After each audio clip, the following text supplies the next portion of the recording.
Hello, and thank you for joining me for yet another episode of 177 Nations of Tasmania. Now, for this episode, I'm talking to what would easily be my oldest guest so far. Anna was born in the 1920s in what was, at the time, Yugoslavia and is now Croatia.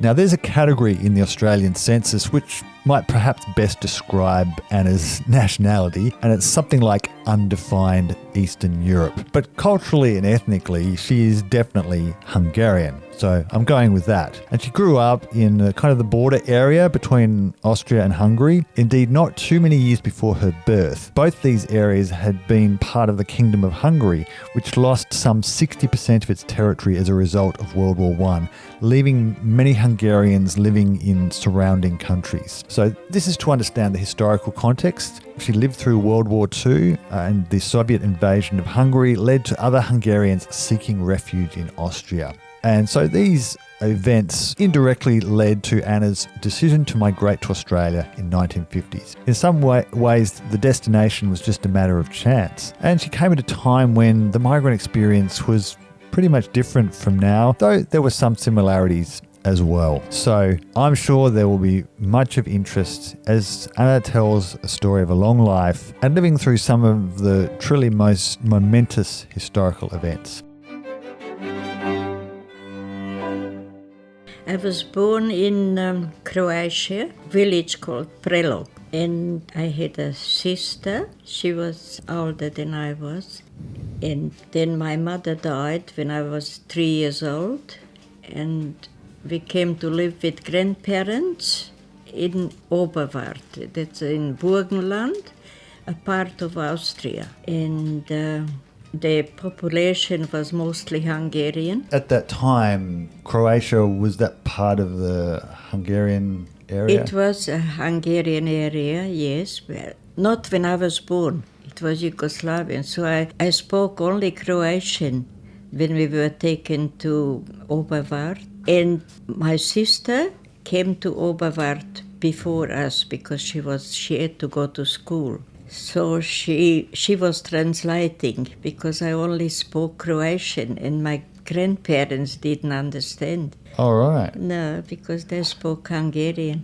But slowly I learned Hungarian, and later on I had to learn German. So when you went to Austria, the main language was actually Hungarian? At that time, yes. Actually, no, because after World War, then started the Austro-Hungarian monarchy, and then Austrians settled in, also in Oberwart and all around the area. So people started to speak, we had to speak German as well. Okay. Yeah. So it was there was a mix of German German. Hungarian speakers. Yeah, that's right. But you grew up in a Hungarian household. Yes, that's right. So was that the main language you spoke when you were a child? Yes, Hungarian. What kind of environment was it at that time? Was it sort of a village or a town? Oh, well, we were quite happy. But not having parents, I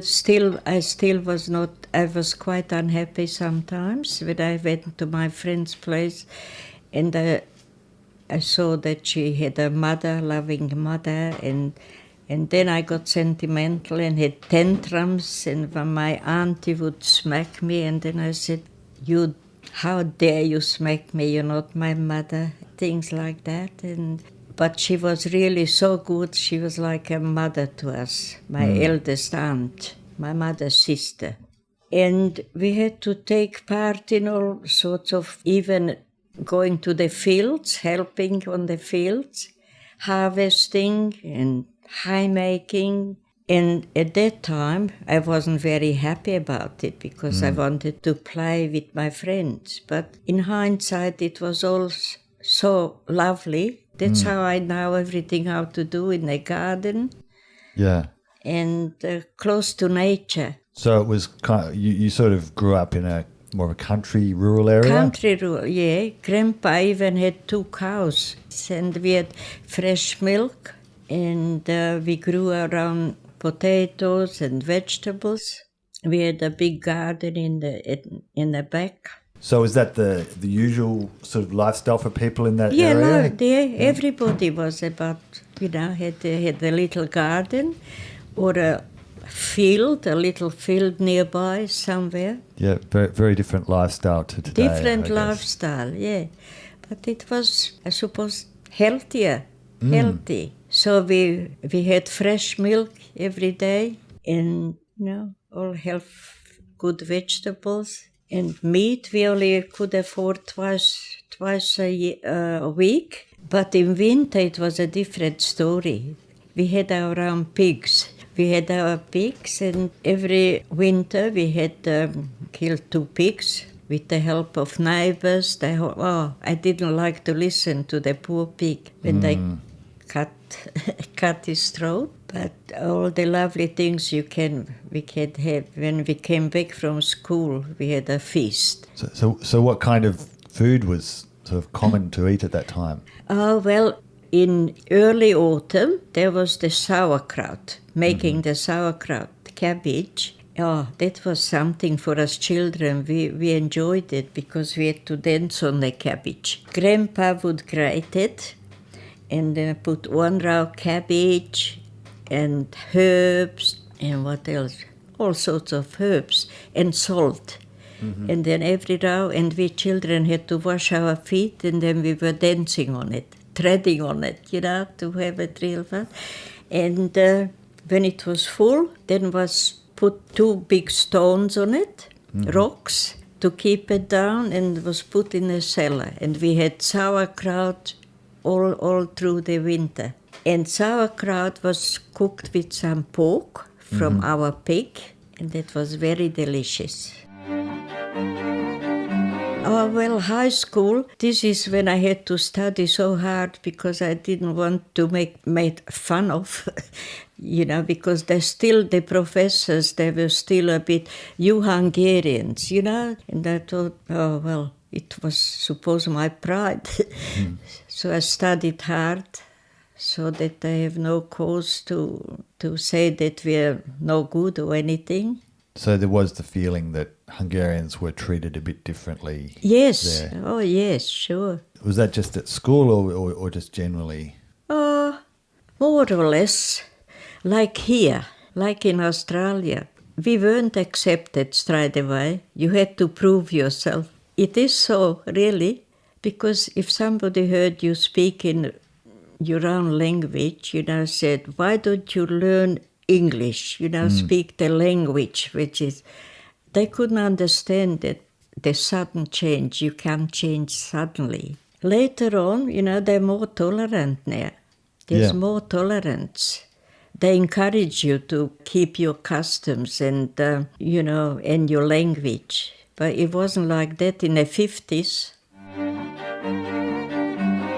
What were the circumstances, I guess, that led to you coming to Australia? Oh, that was... I still worked at the Gemeindeamt, or Rathaus, they call it. Rathaus. Town hall. Yeah. Town hall. And then all the refugees were coming over from Hungary because the Russians took over. They were the Russians. After the war, Austria was divided into 4 sections. Yeah, that's right. Yeah. Like Germany. And there were so many migrants coming.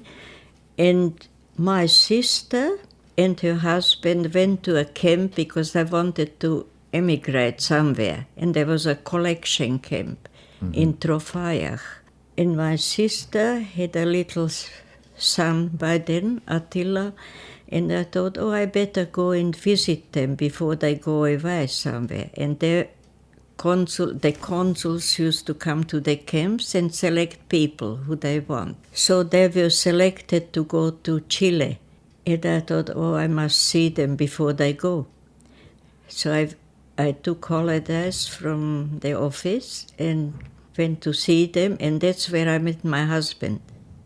He was a migrant, not a migrant, a refugee from Hungary, because he worked for a newspaper and he said an article he wrote which they didn't like, so he had to flee. So he was in a camp.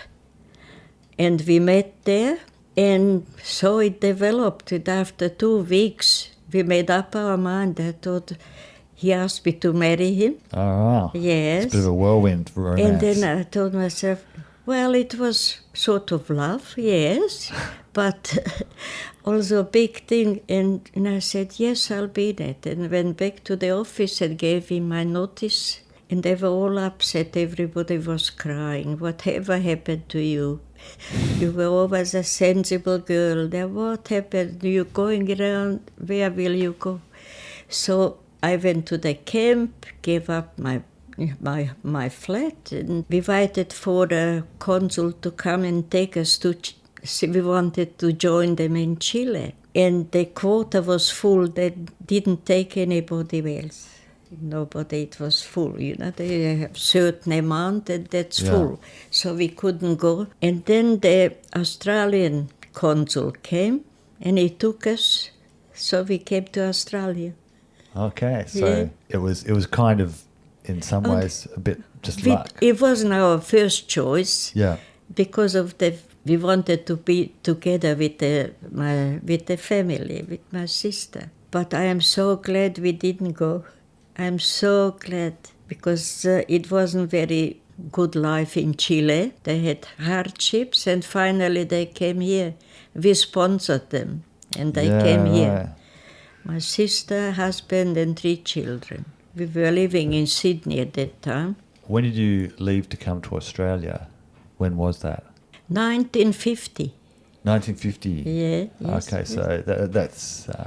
yeah, I've been here. On Australia, the 1950, I arrived, and I was expecting my child in June. Oh, wow. Yeah, and I never had any checkups or anything. When they asked me, did you book in or have a... No, well, that's not necessary. So what was it like in Australia for a migrant in 1950? It's obviously very different. I tell place. you, I can never forget it when we were taken to the camp, from the ship to the camp, and then I looked outside and I saw these elderly ladies in coloured hats and lovely clothes, and I was so envious. I thought, will we ever, and lovely houses, I think, will we ever have a house like that? Can we afford it? And it was strange, because in Hungary and Austria, when you were over 50 or 60, you were allowed to wear bright clothes.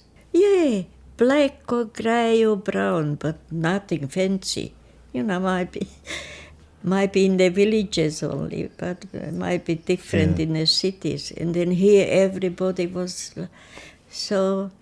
And it was so hot that day, end of January, I said, why did we come to this hell? It was hell. After they called Austria, with skiing and, snow. And I didn't even have many summer clothes, only winter clothes. When we were in a camp in Brunegilla, and my husband went out on casual jobs to do road work or anything to be able to buy us summer clothes. How long did you have to stay in the camp for? This is when I went to the office and asked them to give us a job. And then I remembered we had a grandma's nephew or somebody was here. He was brought here as a prisoner because he didn't want to be a soldier for the Germans. Okay. He didn't want to go to war and fight for them.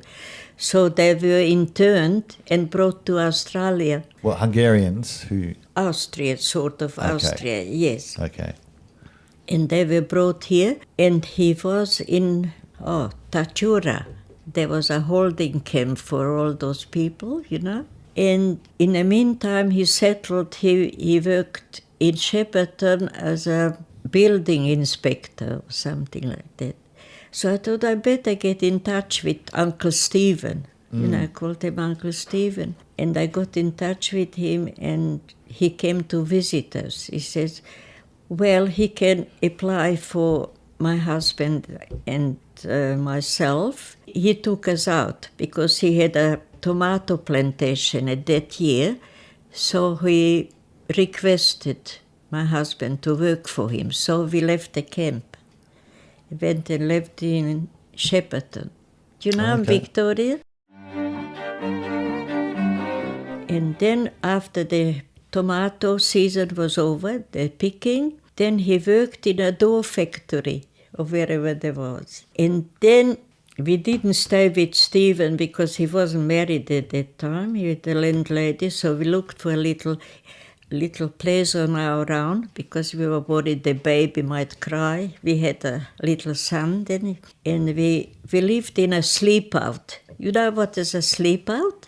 No, I don't think so. It's divided like a back veranda, and it didn't have windows. It only had fly wire. Yeah, well, that's called a sleep out. Right. Because it wasn't easy to get, and nobody wanted anybody with children, with a child. Okay. So we were happy to be all around, and we decorated it. It made it nice. One room was the kitchen, the other one was the bedroom. And how was it later then? Yeah, we stayed there for a while. Was that still in Shepparton? Shepparton, yeah. And later on, there was an ad in a paper that there's land for sale in Murupna. Would you know where that is? Near Shepparton, along the Goulburn River. There's land for sale, and all it's needed is £13 deposit, and the full price would be £55. You know what the wages were? £6.12. £6.12 was a week's wage in 1950. That compares pretty well to today, I think. Yeah, oh goodness me, how unbelievable. Yeah, we saved up the £13 and put a deposit down for land in Murupna. And then slowly every week we saved up money for bricks. And my husband said he will be able to build it. He's going to build it himself with our Uncle Stephen's help. He gave him some ideas. He was a building inspector. So we saved up enough money to buy cement and the things, and then slowly built a little place. Were there many other migrants living in that area at the Yeah, time? all different migrants. And there was no water because it was a new area. And at that time, I don't know, it was hard to get workers or something. And because I could speak a bit English, so I went to the water board and asked them. He says, yes, if you can arrange workers to dig the trenches, we'll give you water. Mm-hmm. So I went all around the neighbors. There were Ukrainians, Russians, Polish, all nationalities there. So I arranged the digging time. For Saturday, they all came and dug the trenches, and then we got the water in. And that was a big celebration. It was a hot day, and I was told you should drink hot things when it's hot weather. So I made them tea, Right. hot tea, and we were so happy. But we only used the kerosene lamp because there was no electricity. So the next step was to apply for electricity, which gradually we got. And that was something. And we didn't have furniture. I remember when we moved into our little place, those crates which were, we collected, that was my cupboards, decorated with nice paper or work, I made myself some decorations, and then that was our cupboard for 2 plates, 3 plates, and we made it very cozy. And we had soon we got a little dog and beautified the place. It was quite nice. We stayed there for a long time, and then we made friends in a camp with people who went to Sydney, and we were in touch with them. And one day my friend wrote, she said, why don't you come up and visit us in Sydney? So we packed up our stuff and visited them. And then we took off with little Joe and my husband, myself, and we drove to Sydney. And I was so excited when I saw the harbour bridge. I said, it's unbelievable. When we learned in school about it, it was like a dream. And he said, it's like a dream come true, that you're on the harbour bridge. It's amazing. Yeah, then we liked living. I thought, why should be so separated from every day's more in Sydney than a little Murupna. So we sold the place and moved to Sydney. Then the sadness came, and because my husband always did manual work, but his job was with the newspapers. He was an editor in Hungary, and he knew all about setting, and he was a compositor. Okay. You know, yeah. And he got a job with the Daily Telegraph as a compositor. And he worked there, and when Joe started school, I felt I have to, should look for a job. And then I saw an ad in a Swiss wool firm is looking for somebody, for an invoice typist or something. So I applied and I got the job. And that was such a lovely place. I worked there for 10 years. Oh, longer, 15 years I worked there. And then sadness came because my husband had got lead poisoning. One day he came home and he said they had an accident and it was in his eyes, it exploded something with lead. Right.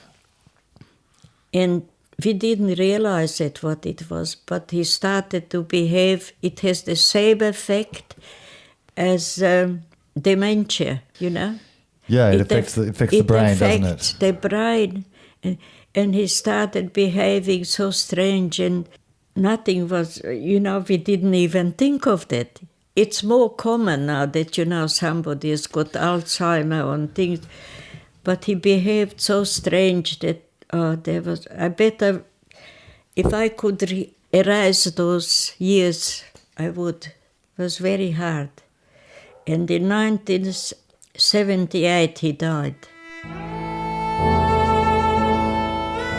And we planned before that he couldn't go back because the Russians were still in Hungary. But we planned to go to Austria to my people. In the meantime, the Russians moved there and it was free again.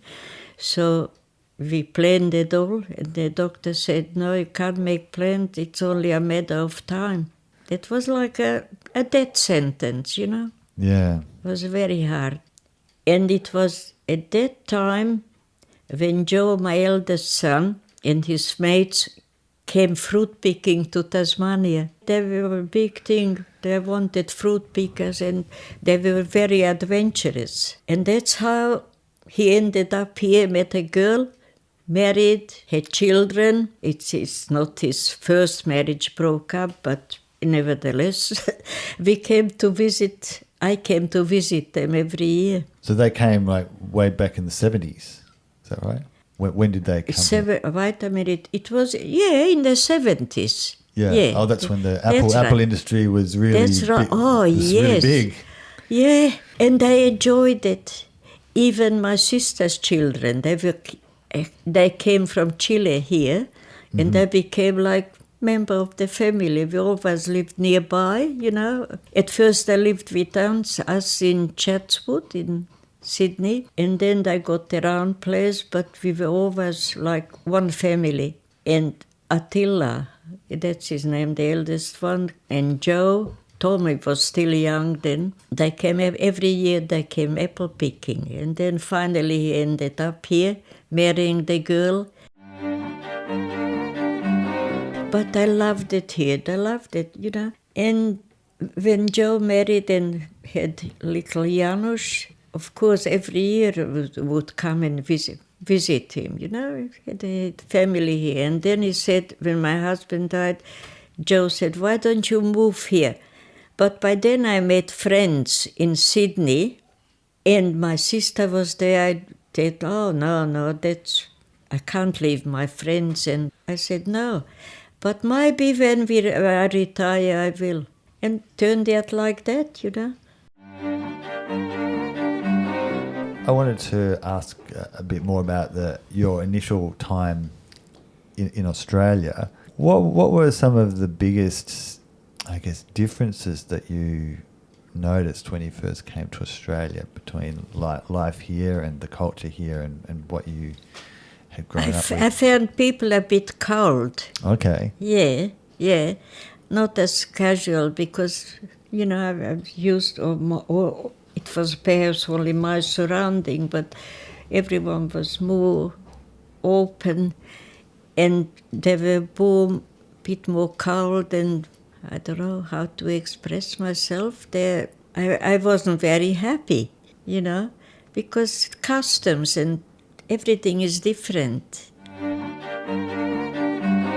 How would a traditional Hungarian or Austrian Christmas be different from here? Yes, it was so different. When we were children, we had to go to midnight mass.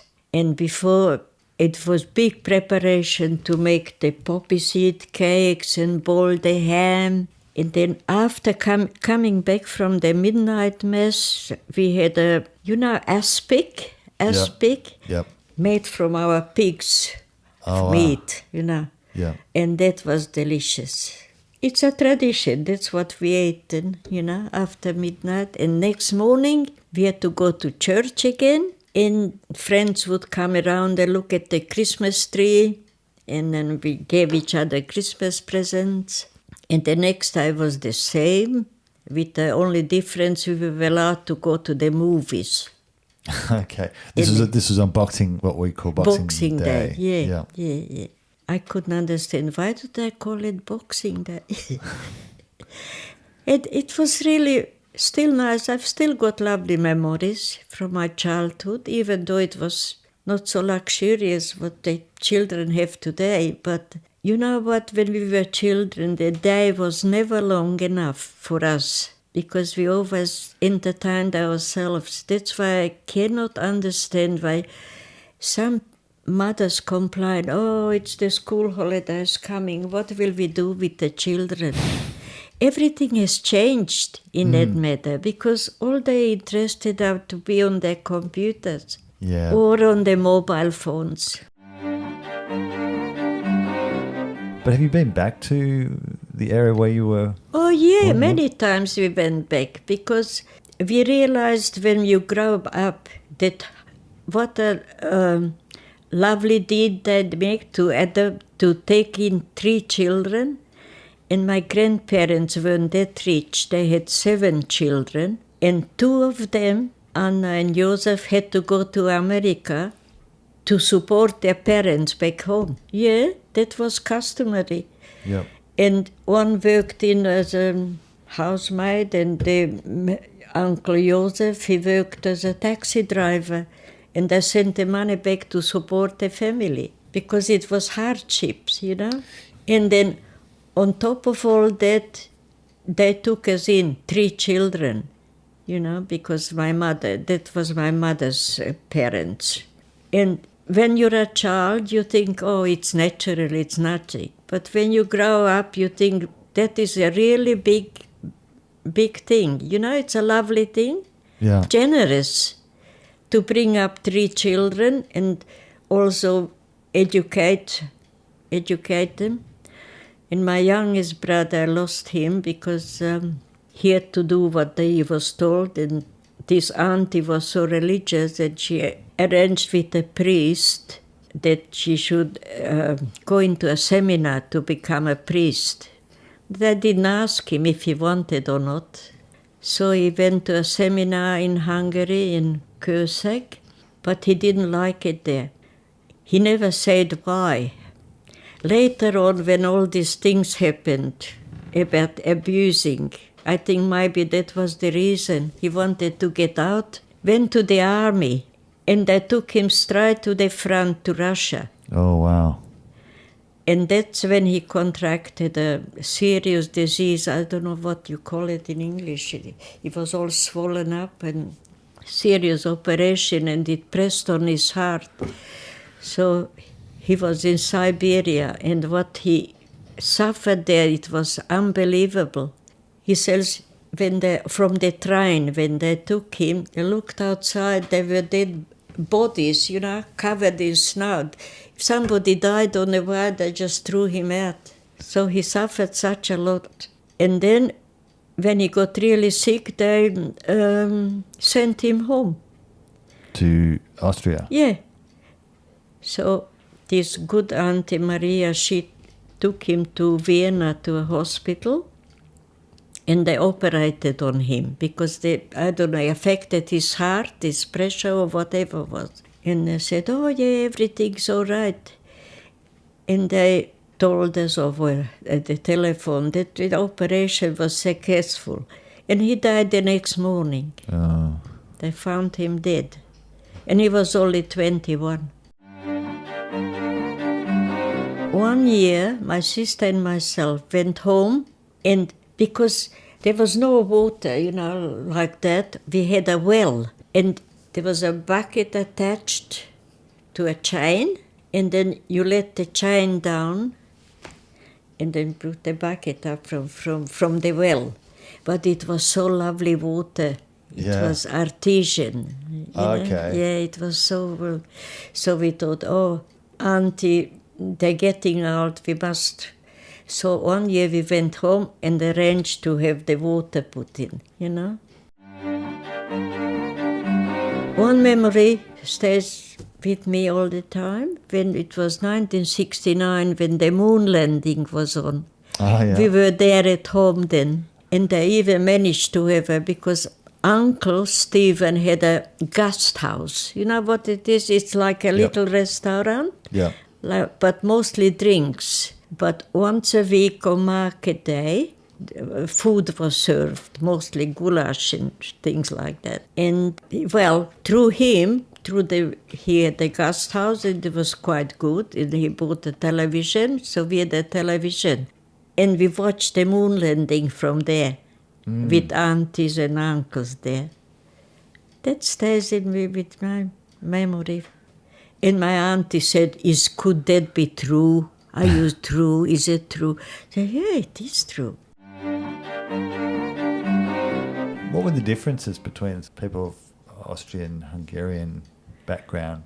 Were they sort of noticeable? Oh no, that was quite pleasant once It was quite pleasant, but it was worse during the Nazi times. Yeah. Oh, it was terrible, because all those Germans came and took over, and they thought they were better than anybody else. Yeah. And their cocky behavior, we didn't like them. No. And not to talk about the Nazi times, that you weren't allowed to say anything because they took you away. And we had a dear friend who was a Jewish boy from Pubi, and his father had a grocer shop, a grocer shop. And children can be so cruel, and I said, you can only play with us if you bring us some good lollies from your father's shop. And he did. He used to grab some things from the bag and come and play with us. But we loved him. We liked him. He was part. And one day they just picked them up and put them on a bus or an open cart or what. And we saw them when they took them away. And we were waving to him, Pubi, where are you going? And the guard, she says, you verschwind, you disappear because you find yourself on the cart as well if you... Yeah. And there were many Jewish people there, but they were all very rich, to be quite honest, They had a delicatessen shop, only imports, they now lovely figs and dates, and they were all very well to do. But one thing I also remember, when they took him away, and the synagogue became empty, and that was in my college year, and the class was in the synagogue, 1 year until they found another place for it. It was a funny, strange feeling, Get-togethers, there was so lovely get-togethers.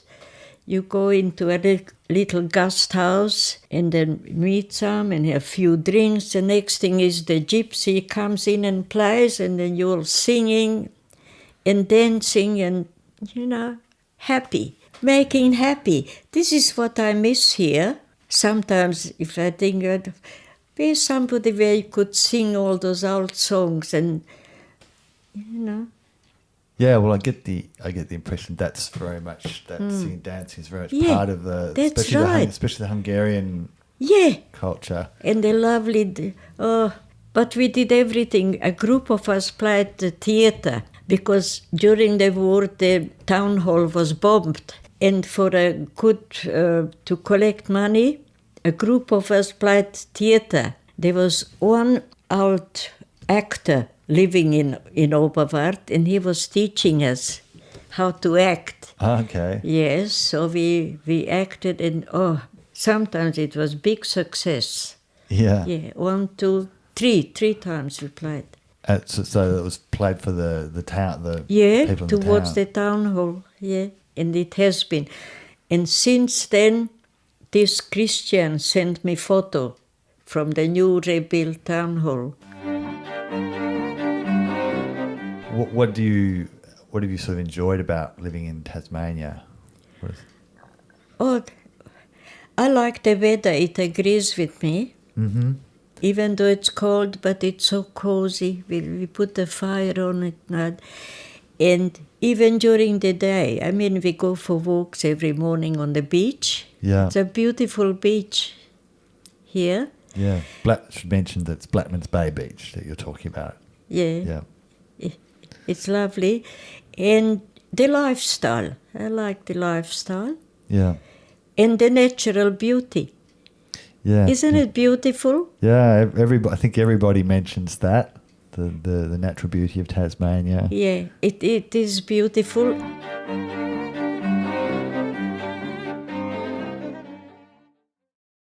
Thank you for listening to another episode of 177 Nations of Tasmania. Don't forget you can also follow us on Spotify, Facebook and Twitter. Just look up 177 Nations of Tasmania. And thank you again for listening.